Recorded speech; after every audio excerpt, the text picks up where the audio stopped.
कहते हैं कि जो नवादा के एसपी है जो बहुत अच्छा काम कर रहे हैं, तो कहाँ तो वो तो किए, लेकिन कहाँ दिखाई दे रहा है? ये पटल पर तो है नहीं। छोटा अधिकारी बड़ा अधिकारी, आप सोच सकते हैं कि जो छोटा अधिकारी है बड़ा अधिकारी की बात को कैसे टाल रहा है। आप सोचिए, छोटा सा थाना प्रभारी जो हमारे पैसे पर के टुकड़े पर पलता है, ये जितना तमाम जो लोग देख रहे हैं ना, इसी का टैक्स के पैसा जो बड़ा जो अधिकारी है उसका घर के खर्ची चलता है। लेकिन आप सोचिए, गरीब पर देखिए जुल्म किया जा रहा है, तो जो अधिकारी हम लोग जो 50 40 जो हम लोग टैक्स भरते हैं ना, उसी का पैसा उसका घर चलता है, उसका परिवार बाल बच्चा लंदन विदेश में पड़ता है। लेकिन किसी देखिए करप्शन में लिप्त होकर जो गुनहगार है उसको सजा देने में देखिए सुसाइड केस बनाया जा रहा है। जबरदस्ती जो है सुसाइड का केस 306/23 बना दिया, 306 में बनाया गया, 306 आईपीसी के तहत बनाया गया है। जबकि जो धमकी इन लोग का दिया गया था, हमने कोर्ट में आवेदन भी दिया था, तो माननीय न्यायालय के द्वारा उस आवेदन का कॉपी भेज दिया गया था थाना, फिर भी कोई प्रकार का कार्रवाई फरार अभियुक्तों के विरुद्ध नहीं किया जा रहा है। नमस्कार, मैं भी नवादा के कोर्ट में हूँ, नवादा के सिविल कोर्ट में हूँ।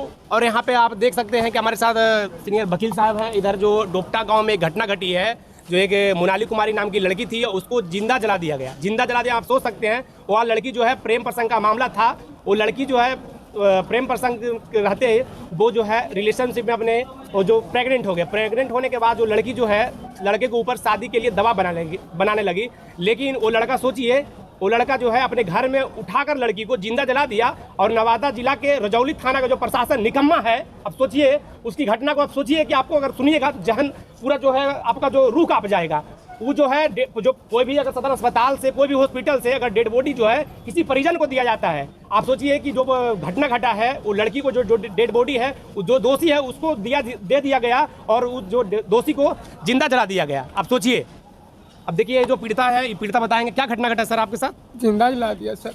क्या घटना? गेहूँ कटान जट पिसाने गया हमारा बच्ची, और उन्हें लौटते रास्ते हम घर में अपना पकड़ के वही से रास्ता गया था, घर में दिया जिंदा जला।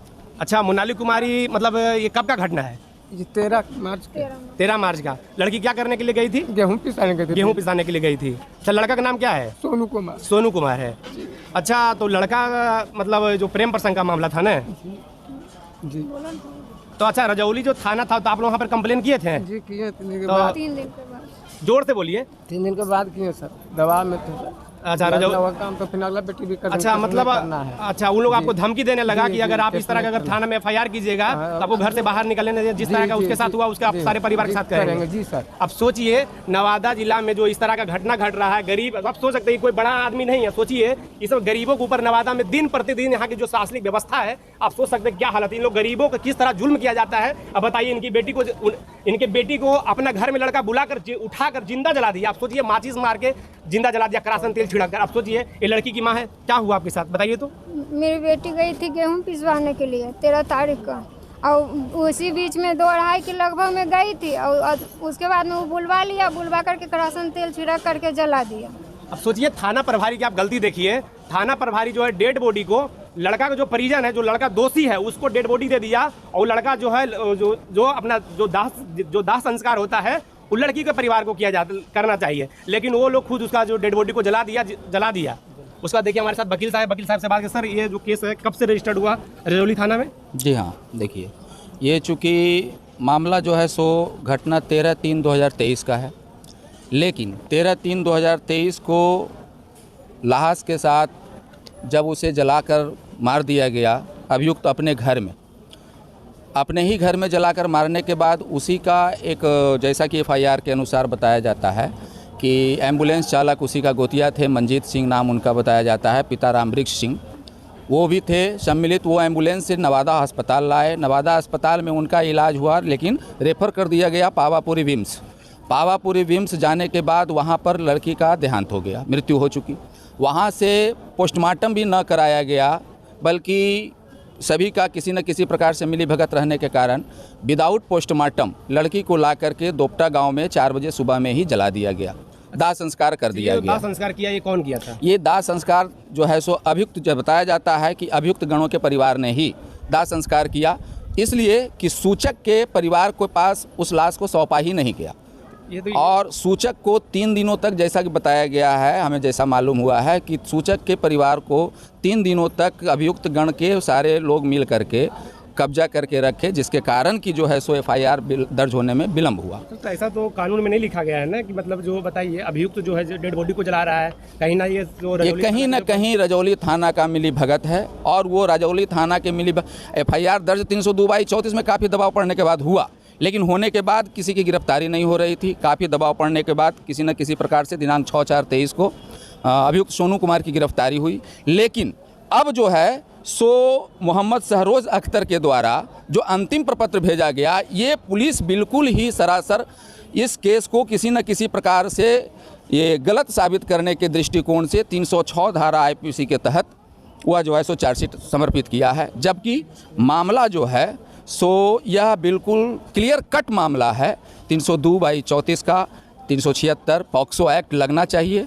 ये पॉक्सो एक्ट का ही मामला है। चार्जशीट भी अंतिम प्रपत्र भी पॉक्सो एक्ट में ही आना चाहिए था, लेकिन पुलिस ने अपना मिली भगत पूर्ण रूपेण अभियुक्तों के साथ किया है, रखा है। और उसके बावजूद इसकी ऊपर जांच के लिए DSP के द्वारा स्पष्ट जो है सो IO को इन्वेस्टिगेट देख सकते हैं कि अनुसंधानकर्ता को आदेश दिया गया था कि इसमें मृतिका का मोबाइल नंबर, सोनू कुमार का मोबाइल नंबर को CDR प्राप्त कर अवलोकन करें, वो भी नहीं किया गया। इलाज से संबंधित कागज़ पावापुरी अस्पताल से लाएं, वो भी प्राप्त नहीं किया गया, जांच नहीं किया गया। और इसमें संलिप्तता के बिंदु पर गहराई से जांच करें, वो भी नहीं किया गया।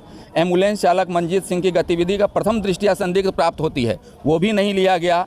मंजीत सिंह का अभियुक्त पक्ष से क्या रिश्ता है, वो भी नहीं बताया गया। आपराधिक इतिहास पर वो भी नहीं। पुलिस की बिल्कुल अपने ऊपर के अधिकारी को बात को ना मानते हुए इसे सोनू कुमार के विरुद्ध अंतिम प्रपत्र जो है 306 IPC के तहत दे दिया गया। कहते हैं कि जो नवादा के SP है जो बहुत अच्छा काम कर रहे हैं, तो कहाँ तो वो तो किए, लेकिन कहाँ दिखाई दे रहा है? पटल पर तो है नहीं। छोटा अधिकारी बड़ा अधिकारी, आप सोच सकते हैं कि जो छोटा अधिकारी है बड़ा अधिकारी की बात को कैसे टाल रहा है। आप सोचिए, छोटा सा थाना प्रभारी जो हमारे पैसे पर के टुकड़े पर पलता है, इस जितना तमाम जो लोग देख रहे हैं ना, इसी का टैक्स के पैसा जो बड़ा जो अधिकारी है उसका घर के खर्ची चलता है। लेकिन आप सोचिए, गरीब पर देखिए अगर जुल्म किया जा रहा है तो वो जो अधिकारी हम लोग को जो 50 और 40 जो हम लोग टैक्स भरते हैं ना, उसी का पैसा उसका घर चलता है, उसका परिवार बाल बच्चा लंदन और विदेश में पढ़ता है। लेकिन किसी देखिए करप्शन में लिप्त होकर जो गुनहगार है उसको सजा देने में देखिए सुसाइड केस बनाया जा रहा है। जबरदस्ती जो है सुसाइड का केस 306/23 बना दिया, 306 में बनाया गया, 306 IPC के तहत बनाया गया है। जबकि जो धमकी इन लोग का दिया गया था, हमने कोर्ट में आवेदन भी दिया था, तो माननीय न्यायालय के द्वारा उस आवेदन का कॉपी भेज दिया गया था थाना। फिर भी कोई प्रकार का कार्रवाई फरार अभियुक्तों के विरुद्ध नहीं किया जा रहा है। फरार अभियुक्त जो भी 3-4 चल रहे हैं उसके विरुद्ध कोई कार्रवाई पुलिस द्वारा नहीं किया जा रहा है। पोस्टमार्टम रिपोर्ट जो है, पोस्टमार्टम किया ही नहीं गया तो फिर रिपोर्ट कौन बात का? जब पोस्टमार्टम ही नहीं कराया गया, पोस्टमार्टम ही नहीं हुआ, तो फिर यहाँ तक कि इंजरी स्लिप तो पावापुरी से पुलिस ने ये प्राप्त ही नहीं किया। और अपने आप को डबल स्टार और ट्रिपल स्टार कहने वाले थाना प्रभारी जी, आपको हम चेतावनी देते हैं, सब पत्रकार बंधु चेतावनी देते हैं कि इस तरह की घटना को अगर आप अंजाम दिए तो कहीं ना कहीं आपको आने वाले समय में सस्पेंड होना पड़ेगा। ये तमाम जो लोग विरोध करेंगे, धरना प्रदर्शन नवादा में करेंगे, SP कार्यालय के सामने हम लोग करेंगे, तमाम जितने पत्रकार बंधु इस तरह की घटना घटता है। तो अगर ये पुलिस अपने सही अनुसंधान करे तो आज भी फरार अभियुक्तों की गिरफ्तारी करे और जो है सो पुनः जो है सो इसका पर्यवेक्षण करने की आवश्यकता है। आदरणीय ये आरक्षी अधीक्षक महोदय जी से वो अपने स्तर से अगर जांच करते हैं तो हो सकता है कि कहीं ना कहीं सच्चाई सामने आ जाएगी। देखिए, जो हमारे साथ लोग थे, ये डोपटा गांव के निवासी हैं, इनके साथ जो घटना घटा ये अपना बात को रखे। और हमारे साथ वकील साहब थे। अब सोचिए, प्रशासन को, जो नरदौली थाना का जितना भी पुलिस है, प्रशासन है, थाना प्रभारी है, उसके मिली भगत के कारण इस तरह का मामला जो है निकल कर सामने आया है। अगर कहीं ना कहीं अभी जो है 3-4 जो अभियुक्त जो फरार है उसको अभी तक गिरफ्तारी हो जानी चाहिए। लेकिन आप सोचिए कि ये जो है मार्च का घटना है, आप सोचिए अगस्त सितंबर आने वाला, लेकिन अभी तक उसका गिरफ्तारी अरेस्ट नहीं हुआ। आप सोचिए, नवादा में अगर बोलेंगे कि आप जैसे डेमोक्रेसी रहा कहाँ है? डेमोक्रेसी तो बस नाम मात्र का है कि by the people for the people. आप सोचिए कहाँ है? कुछ नहीं। अब बड़ा जो अफसर की जो बात है, SP की जो बात है, छोटा अधिकारी नहीं सुन रहा। आप सोचिए, आप देख रहे हैं धमकी आ रहा है जी, वो भी घर पर धमकी आ रहा है कि केस कंप्रोमाइज कर लिया जाए, नहीं तो आप लोग जिस तरह से घटा इस तरह से फिर और होगा। ऐसा बोल रहा है जी, ऐसा कौन बोल रहा है? उन्हीं का परिवार वाले हम, तो हम नाम नहीं जानते हैं, इन लोग बता रहे थे हमको, तो इस प्रकार से हमारा बात सुने हैं। देखिए, आप सोचिए कि एक इनकी बेटी चली गई, बेटी तो वापस नहीं आएगी, लेकिन आप बताइए ऊपर से धमकी भी दे रहा है कि इस तरह की घटना आपको जितने भी परिवार के लोग उसके साथ सबके साथ करेंगे। अब बताइए, अब इस तरह की घटना नवादा के प्रशासन जो है अभी तक सोई हुई है। दिन प्रतिदिन इस तरह की घटना नवादा में आती रहती है। हम लोग अक्सर अपने वीडियो के माध्यम से आवाज़ को उठाते रहते हैं। तमाम ऐसी जितना भी मुद्दा चलता है नवादा, हम लोग अपने वीडियो के माध्यम से उठाते रहते हैं। और आप देख रहे हैं टाइम्स ऑफ नवादा जी। धन्यवाद।